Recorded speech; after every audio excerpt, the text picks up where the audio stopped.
Marriage counselors. What are the most common mistakes couples make? I have provided couples counseling at different points in my career. Some of the common mistakes I will often see are 1. Expecting partners to be able to read their mind and anticipate needs and wants. 2. Goes with the first one. Lack of communication/comfort with discussion difficult topics, or one partner being uncomfortable with discussion a topic which leaves both partners feeling frustrated or dissatisfied. 3. Blaming their partner for all issues in the relationship and not taking ownership of their own role in dysfunction/issues. Not expressing gratitude towards your partner on a regular basis. Experiences and expressions of gratitude can have a really positive effect on psychological well-being as well as relational strength. 5. Not giving intimacy in their relationship enough attention.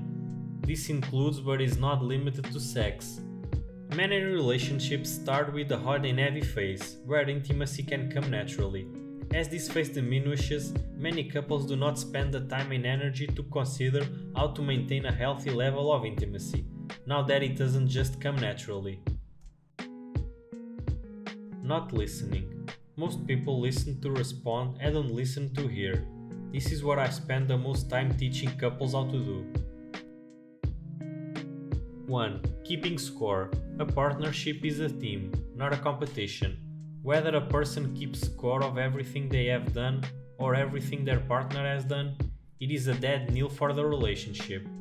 This is one of the most common causes of resentment in a relationship, and you see it often when people use absolute terms to describe themselves or their partners, i.e., I always, she never.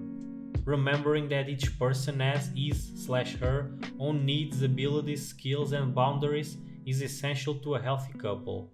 2. Expecting that because your significant other knows you better than others and is around you most, that they are aware of all of your thoughts and feelings.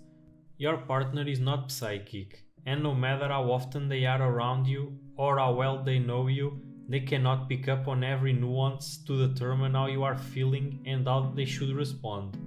That is called emotional babysitting, and it cascades into a host of problems and unnecessary hurt. I went to 5 sections with my wife during a tough period. The best things we learned from that is 1. Never lash the other with past misbehaviors when trying to resolve a current issue.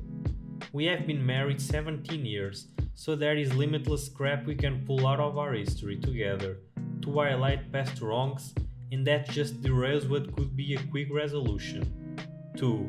When one half says, I'm not happy with X, do not respond with, okay, but I'm unhappy with Y. Fix X, get settled, then bring up Y if you still need to. Therapist here. Have served couples. Number one problem I see is overreactive threat response creating anger and rigidity. People don't stop to turn down their defense mode and lose sight of love because all their energy is going towards being right or controlling the outcome. Of course, that control comes from a place of fear, but fear and vulnerability feels too dangerous, so it typically gets expressed as anger, frustration, or rigidity. Surrender to not having control.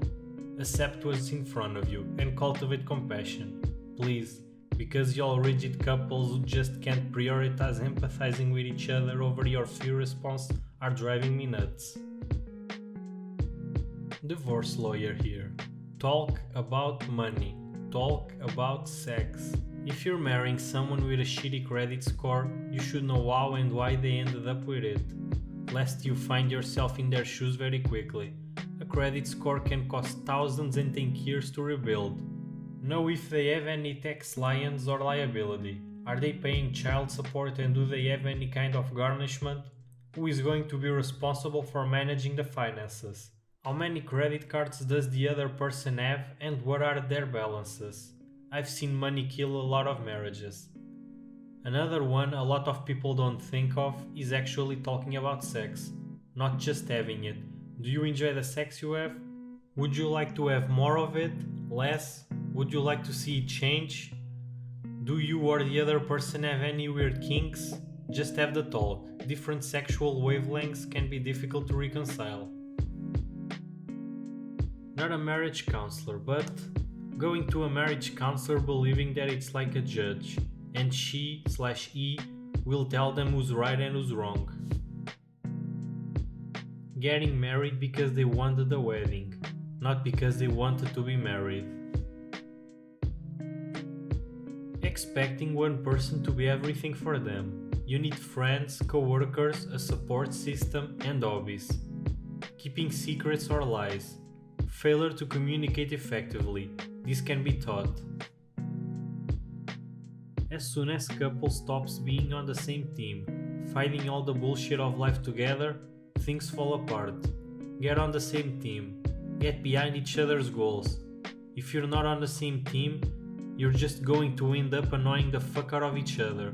All that bullshit of life is going to be beating you down, and your life partner is going to be part of it instead of a refugee. Children. This needs more visibility. For the love of everything that is good and pure, don't bring a child into a broken marriage, expecting it to be the lifesaver. It has never worked and it never will. A child is supposed to be the consolidation of the mutual love of the couple. He arrives because the marriage is in a good place, not the other way around. I work with kids and trust me, most kids are fully aware when mom and dad are in a bad state, and he is the only reason they aren't splitting. And also I have seen the typical dumb parent who believed once the child arrived, his or her partner would have a change of heart and would be a better person. Of course it didn't happen. And of course the child was caught in the middle of that crossfire. Why these people believe a child is the ultimate trump card for saving a marriage is beyond me. When your significant other brings something to your attention that they need/want, don't react harshly if it's something they've refused to bring up sooner. Getting loud or defensive. Why didn't you bring this up sooner? Will make them shy away from bringing things up again due to negative reinforcement/backslash. This is especially true if they've been victims of any kind of abusive relationships. Source: literally killed my marriage because I was an idiot and didn't respond in an open, non-positive way. I've been married for 10 years and my partner is an MFT. All of the suggestions in this thread are wonderful and accurate. The one thing that I want to add on to them is probably the biggest lesson that my partner and I have discovered over time. People change. You will change, they will change. It is nigh impossible to have the same relationship 2 years in that you did at the start. Don't try to hold on to it. The only way my partner and I have stayed together for as long as we have is because we were able to adapt to each other. That being said, don't try to force a relationship that's inherently dysfunctional. It's not a mark of failure for a relationship to end. Change seems scary, but the truth is you have already changed. I work with couples and their relationships a lot in my line of work, and do some forms of counseling, though it is not my job or training. But one of the most common threads I see running in the midst of relationships/marriages that fall apart is a kind of selfishness. People that don't quite realize that marriage works best when you are both acting in the other's best interests and seeking their happiness more than your own. It crops up a lot, but not exclusively, in sex/intimacy. If your primary concern in sex is you are not going to build any kind of bond or intimate connection, and nor is it going to be much fun for your partner. Marriage is a lot about sacrifice, and the couples I see thriving are the ones who are willing to make sacrifices for the other and for their family. Couples who get married thinking that the coming decades of marriage are going to be exactly like the dating or the honeymoon phase, when they face major challenges or speed bumps in their life together, have a real hard time dealing with it. But I thought I was supposed to be happy.